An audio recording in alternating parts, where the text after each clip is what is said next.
What's up, everybody? Welcome back to The Pulse. Today, SF and Parker discuss 3 breaking stories in science news. Up first, scientists discover Down syndrome in ancient DNA. Then the hosts review an article about why we hate to wait. Finally, someone asked what's the worst thing a person can do, and science came up with an answer. All this right here on The Pulse.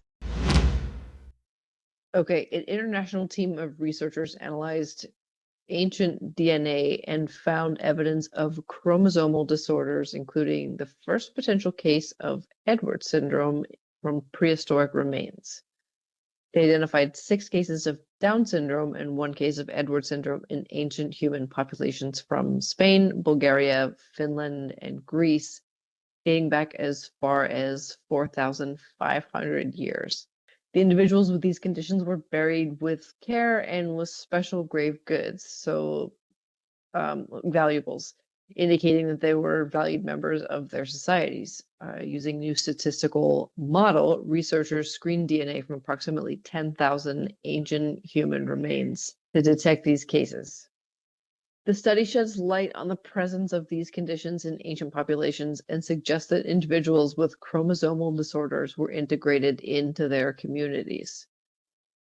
The research was led by Dr. Adam Rohrlach of the University of Adelaide and Dr. Kay Prufer of the Max Planck Institute for Evolutionary Anthropology.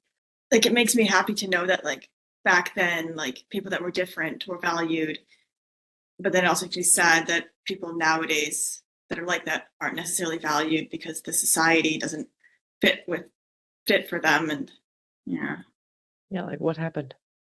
I know, capitalism happened.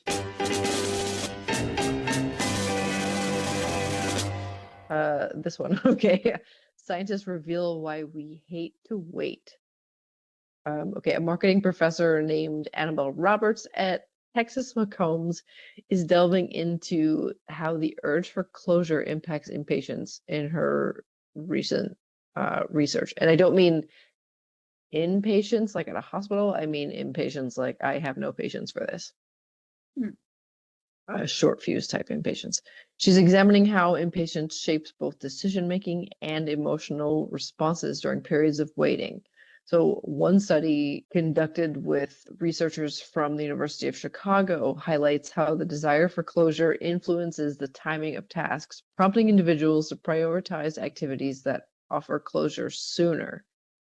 Another aspect of her research focuses on the emotional aspect of waiting, revealing that impatience tends to peak at the end of the wait. So as you're getting towards the end of your wait time, your patience gets thinner and thinner and thinner, and you become more edgy.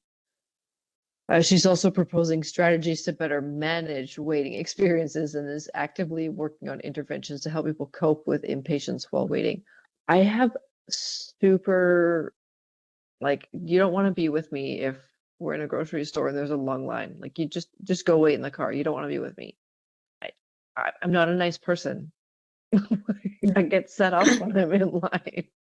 I feel almost for the waiting that when it gets near the end of the waiting period, I start feeling maybe a little bit better instead of getting more impatient. If I'm in a line, I think it's if I'm in the same spot for a long time, but if I can see that the line is moving, I get less impatient. I can see that, especially from you. You're like a natural bright sider. Mm-hmm. Light at the end of the tunnel, and there it is. It's always Parker.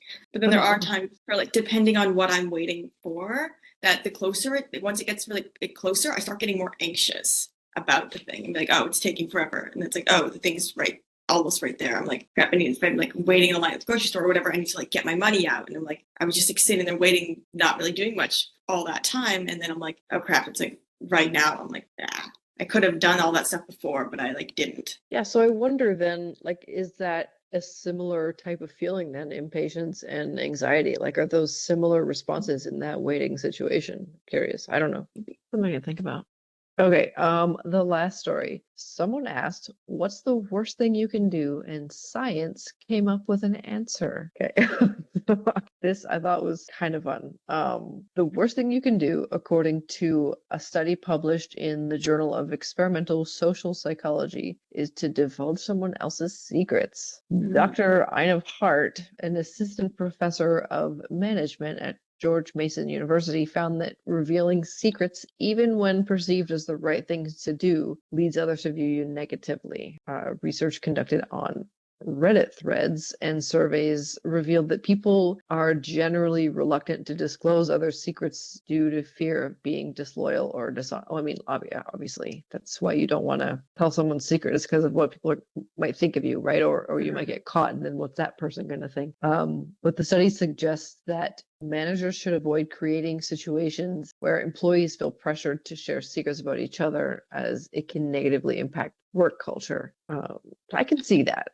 Like if your boss is like pressuring you to, like reveal things about an employee's work habits, like one of your coworkers, that's going to make you maybe not feel as great about your work, or at least some of the people you work with. That makes sense. Yeah, because I think with secrets is that someone like feels comfortable enough to tell you them, but then if you tell everyone like their secret, then they are less likely to tell you like secrets, because then you're already not able to like form connections there, because everyone else is distrusting of you now. Yeah. And like, how does it make you feel when someone says, hey, I'm not supposed to tell anybody this, but I want to tell you? Oh, I feel terrible. It's gross, right?